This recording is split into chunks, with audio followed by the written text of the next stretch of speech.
2026ನೇ ಸಾಲಿನ ಕೇಂದ್ರ ಸರ್ಕಾರದ ಬಜೆಟ್ ಅನ್ನು ಈಗಾಗಲೇ ಮಂಡಿಸಲಾಗಿದೆ. ಕರ್ತವ್ಯ ಭವನದಲ್ಲಿ ಸಿದ್ಧಗೊಂಡಂತಹ ಮೊದಲ ಬಜೆಟ್ ಇದು. ಇವತ್ತೇನು ನಿರ್ಮಲಾ ಸೀತಾರಾಮನ್ ಅವರು ಬಜೆಟ್ ಅನ್ನು ಮಂಡಿಸಿದ್ರು, ಅದು ಕರ್ತವ್ಯ ಭವನದಲ್ಲಿ ಸಿದ್ಧಗೊಂಡಂತಹ ಮೊದಲ ಬಜೆಟ್. ದಾಖಲೆಯ ಸತತ 9ನೇ ಬಾರಿಗೆ ನಿರ್ಮಲಾ ಸೀತಾರಾಮನ್ ಅವರು ಬಜೆಟ್ ಅನ್ನು ಮಂಡಿಸಿದ್ದಾರೆ. ಇತಿಹಾಸದಲ್ಲೇ 2ನೇ ಬಾರಿಗೆ ಭಾನುವಾರದಂದು ಬಜೆಟ್ ಅನ್ನು ಮಂಡಿಸಲಾಗಿದೆ. ಸುಮಾರು 85 ನಿಮಿಷಗಳ ಕಾಲ ಬಜೆಟ್ ಅನ್ನು ಓದಿದ್ರು ಹಣಕಾಸು ಸಚಿವೆ ನಿರ್ಮಲಾ ಸೀತಾರಾಮನ್ ಅವರು. ಬಜೆಟ್ ಮಂಡನೆಯ ವೇಳೆ ಕೇಂದ್ರದ 3 ಕರ್ತವ್ಯಗಳ ಬಗ್ಗೆ ಅವರು ಪ್ರಸ್ತಾಪವನ್ನ ಮಾಡಿದ್ದಾರೆ. ಮೊದಲ ಕರ್ತವ್ಯ ವೇಗ ಮತ್ತು ಸುಸ್ಥಿರ ಆರ್ಥಿಕ ಅಭಿವೃದ್ಧಿಯನ್ನ ಅದರ ಗುರಿಯನ್ನ ಹೊಂದುವುದು. 2ನೇ ಕರ್ತವ್ಯ ಜನರ ಆಶಯವನ್ನ ಈಡೇರಿಸಿ ಸಾಮರ್ಥ್ಯವನ್ನ ಹೆಚ್ಚಿಸೋದು.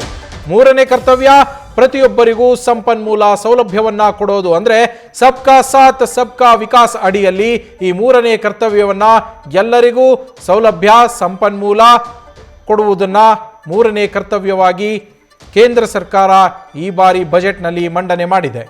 ಈ 3 ಕರ್ತವ್ಯಗಳನ್ನು ಒಳಗೊಂಡಂತಹ ಬಜೆಟ್ ಅನ್ನ, ಇದಕ್ಕೆ ಪೂರಕವಾದ ಬಜೆಟ್ ಅನ್ನ ಹಣಕಾಸು ಸಚಿವೆ ನಿರ್ಮಲಾ ಸೀತಾರಾಮನ್ ಅವರು ಮಂಡನೆ ಮಾಡಿರುವಂಥದ್ದು. ಸುಮಾರು 85 ನಿಮಿಷಗಳ ಕಾಲ ಬಜೆಟ್ ಭಾಷಣವನ್ನ ನಿರ್ಮಲಾ ಸೀತಾರಾಮನ್ ಅವರು ಮಾಡಿದ್ರು. ಕರ್ತವ್ಯ ಭವನದಲ್ಲಿ, ಸಂಸತ್ ಭವನದಿಂದ ಕರ್ತವ್ಯ ಭವನಕ್ಕೆ ಶಿಫ್ಟ್ ಆದ ನಂತರ ಅಲ್ಲಿ ಸಿದ್ಧಪಡಿಸಿದಂತಹ ಮೊದಲ ಬಜೆಟ್ ಇದು. ಆ ಬಜೆಟ್ ಅನ್ನ ಮೊದಲ ಬಾರಿಗೆ ಮಂಡಿಸಿರೋದು.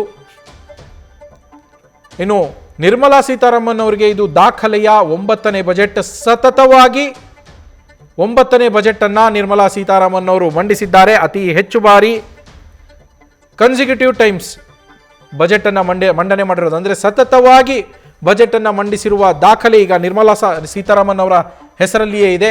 ಇವರ ನಂತರ ಮೊರಾರ್ಜಿ ದೇಸಾಯಿ ಅವರು 6 ಬಾರಿ ಮಂಡಿಸಿದ್ದಾರೆ. ನ್ಯೂಸ್ ಫಸ್ಟ್ ನಿರ್ಭೀತಿಯಿಂದ ನಿಮ್ಮ ಪರವಾಗಿ.